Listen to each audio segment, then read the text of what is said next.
Hello बच्चों, अभी तक मैंने आपको 2, 3, 5 का मैंने डिविजिबिलिटी टेस्ट बताया था। 2, 3 एंड 5। ठीक है। 2 में मैंने बताया था कि एंड डिजिट जो होती है, यूनिट डिजिट जो होती है, अगर आपके इसके पीछे किसी भी सम के पीछे 0, 2, 4, 6 और 8 है, इसका मतलब वो 2 से डिवाइड हो जाएगा। ठीक है।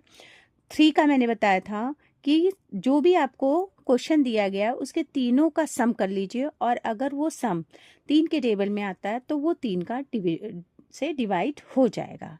इसी तरीके से मैंने आपको बताया था 5 में अगर एंड में आपके 0 या 5 होता है तो वो डिजिट आपका 101% 5 से डिवाइड होगा।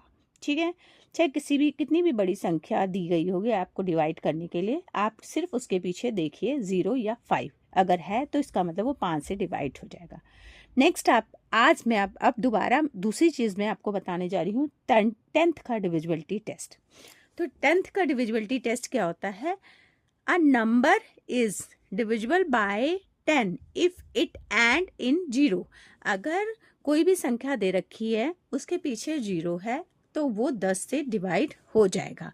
फॉर एग्जाम्पल 6006, ये आपका 10 से डिवाइड नहीं होगा, क्योंकि आपका क्या कह रहा है? कह रहे हैं कि इसके पीछे एंड डिजिट जो होती है वो आपका क्या होना चाहिए? 0 होना चाहिए, यानी इसका मतलब ये नहीं होगा।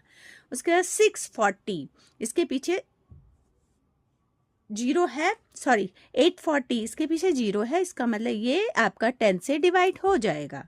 इसी तरीके से आपका नेक्स्ट संख्या है 27,600, इसका मतलब यूनिट डिजिट इसका कितना है? 0 है, ये भी डिवाइड हो जाएगा।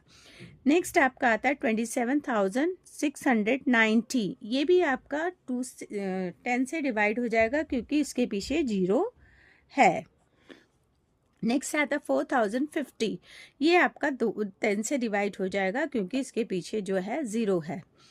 नेक्स्ट है 2709, इसका मतलब यूनिट डिजिट इसका 9 है, तो ये 10 से डिवाइड नहीं होगा। ये है आपका 1, इसके पीछे एंड देखना, आपको यूनिट डिजिट देखना, अगर वो 0 है तो वो 10 से डिवाइड होगा, नहीं तो नहीं होगा।